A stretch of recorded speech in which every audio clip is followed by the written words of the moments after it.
বা মুতা যুদ্ধ মুসলমানদের সাথে আরব এলাকার ইহুদি ও মুশরিকদের এই পর্যন্ত মোকাবেলা হয়ে আসছিল। এখন মুসলিম ও ইসলাম বিস্তারের অন্তরায় হল রোমীয় খ্রিস্টান ও রাজ শক্তি।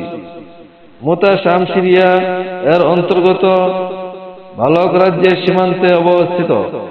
এই যুদ্ধ ৮ম হিজরি জামাদিউল উলাই সংঘটিত হয়েছিল। যুদ্ধের কারণ হচ্ছে হারেস ইবনে উমাইর আজাদিকে চিঠি দিয়ে মহানবী সাল্লাল্লাহু আলাইহি ওয়াসাল্লাম শাম অথবা বসরায় প্রেরণ করিয়াছিলেন। সমস্ত আন্তর্জাতিক নিয়ম লঙ্ঘন করে রোমান খ্রিস্টানদের অধীনস্থ বসরার গভর্নর সুরাহবিল ইবনে আমর গাসসানি, যে অনেক আগে আরব থেকে খ্রিস্টান হয়ে গিয়েছিল, মুসলিম দূতকে হত্যা করে মহানবী সাল্লাল্লাহু আলাইহি ওয়াসাল্লামের অত্যন্ত ব্যথিত হন। তাৎক্ষণিকভাবে মহানবী সাল্লাল্লাহু আলাইহি ওয়াসাল্লাম তার প্রতিশোধ গ্রহণ করেননি। হযরত মুহাম্মদ সাল্লাল্লাহু আলাইহি ওয়াসাল্লাম ইহুদিদের অব্যাহত বিরোধিতার কারণে তাদের পক্ষ হতে কিছুটা নিশ্চিত হওয়ার পর মদিনা হতে ৩,০০০ মুসলিম সৈন্য সেখানে প্রেরণ করেন। সেই যুদ্ধে যায়েদ ইবনে হারেসা, জাফর ইবনে আবি তালেব এবং আব্দুল্লাহ ইবনে রাওয়াহাকে বিশেষভাবে প্রেরণ করা হয়। হযরত যায়েদকে সেনাবাহিনীর নেতৃত্ব দেওয়া হয়। মহানবী সাল্লাল্লাহু আলাইহি ওয়াসাল্লাম সাথে সাথে একথাও বলিয়াছিলেন যে যায়েদ শহীদ হলে জাফর নেতৃত্ব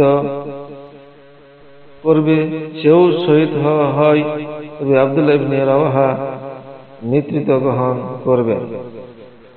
মুসলিম বাহিনী প্রেরণের সময় রাসূলুল্লাহ সাল্লাল্লাহু আলাইহি ওয়াসাল্লাম নসিহত করলেন, এক, নিজেদের ইবাদতখানায় যেসব আল্লাহর বান্দা ইবাদতে লিপ্ত থাকবে তাদের উপর হামলা করবে না। ২, কোন স্ত্রী লোকের প্রতি হস্ত প্রসারিত করবে না। ৩, কোন শিশুকে হত্যা করবে না। ৪, কোন বৃদ্ধ লোককে হত্যা করবে না। ৫, শস্য ক্ষেত্র ও ফল বাগান ধ্বংস করবে না। এই সংবাদ পেয়ে ওইদিকে সুরাহবিল ১,০০,০০০ সুসজ্জিত সৈন্য নিয়ে মোকাবেলা করার জন্য অগ্রসর হয়। রোম সম্রাট হেরাক্লিয়াস স্বয়ং ১,০০,০০০ সৈন্য নিয়ে প্রস্তুত ছিল। এই সংবাদ অবগত হয়ে মুসলমানগণ খানিকটা ইতস্ত করেছিলেন এবং কি করা যায় ভাবতে লাগলেন। সিদ্ধান্ত হলো রাসূলুল্লাহ সাল্লাল্লাহু আলাইহি সাল্লামকে লিখিবে, হয়তো তিনি সাহায্য প্রেরণ করবেন অথবা যে হুকুম করবেন তা পালন করতে হবে। কিন্তু আব্দুল্লাহ ইবনে রাওয়াহা বললেন, হে মুজাহিদগণ, শাহাদাতের সন্ধানে তোমরা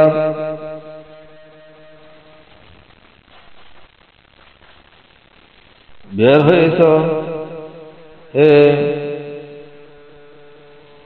মুজাহিদগণ, শাহাদাতের সন্ধানে তোমরা বের হয়েছ।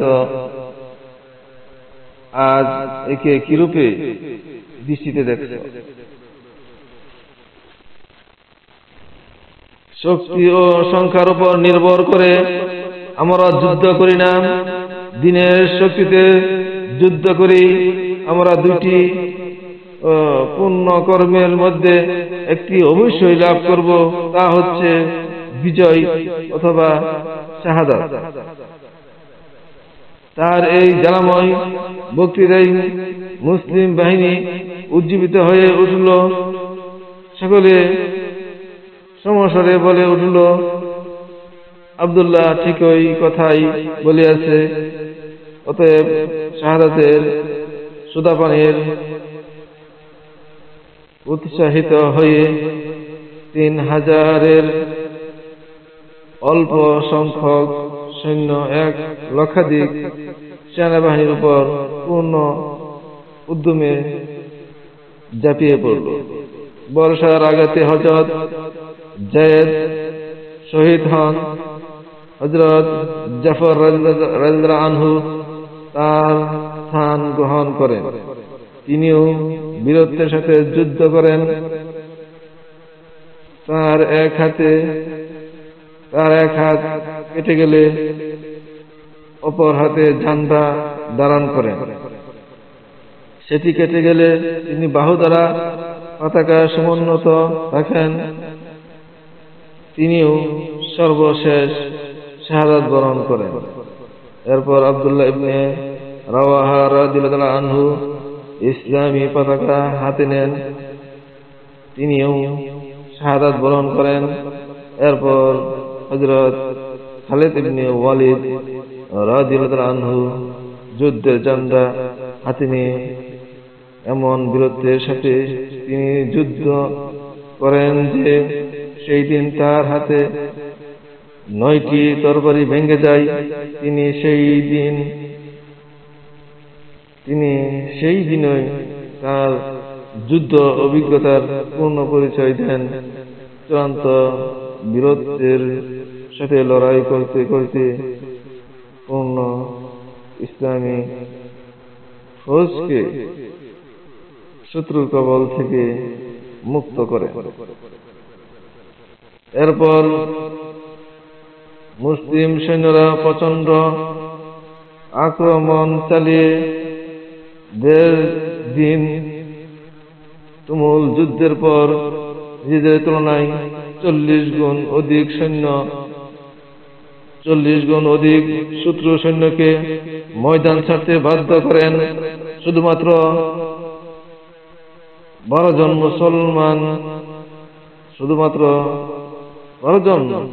মুসলমান এই বিরাট যুদ্ধে শহীদ হন। পক্ষান্তরে কাফিরদের পক্ষে হাজারের অধিক সৈন্য নিহত হয়। হযরত খালিদ রাদিয়াল্লাহু আনহু এই যুদ্ধের পরই সাইফুল্লাহ তথা আল্লাহ দরবারিতে উপাধিতে ভূষিত হন। আল্লাহ তাআলা মুসলিম গাজীদের প্রত্যাবর্তনের পূর্বেই ওহী মারফত এই সুসংবাদ রাসূলুল্লাহ সাল্লাল্লাহু আলাইহি সাল্লামকে জানিয়ে দিয়েছিলেন।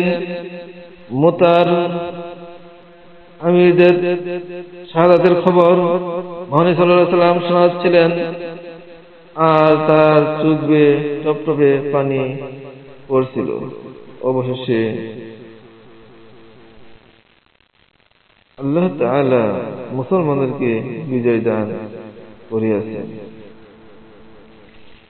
এটি সংক্ষিপ্ত আকারে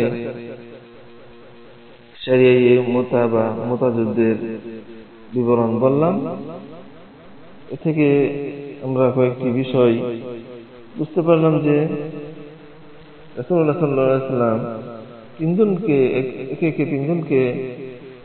যুদ্ধের সেনা প্রদান করেছিলেন এবং কিছু নসিহত করেছিলেন, এবং তিনজনে কি শহীদ হয়েছিলেন এবং কিছু নসিহত করেছিলেন যেখানে যেতেছ তাদের সাথে যে যুদ্ধ করবা, তারা যদি নিজেদের ইবাদতখানা, মানে তারা ইহুদি খ্রিস্টান বিধর্মী যাই হোক না কেন, তাদের ইবাদতখানায় যারা আল্লাহর বান্দাগণ ইবাদতে লিপ্ত থাকবে তাদের উপর হামলা করা যাবে না। 2 মানে কোনো স্ত্রীর প্রতি হামলা করা যাবে না। 3 মানে কোনো শিশুকে হত্যা করা যাবে না। 4 কোনো বৃদ্ধকে হত্যা করা যাবে না। শস্য ক্ষেত্র ও বাগান ধ্বংস করা যাবে না। এই 5টি জিনিস বলেছিলেন। বর্তমান যুগেও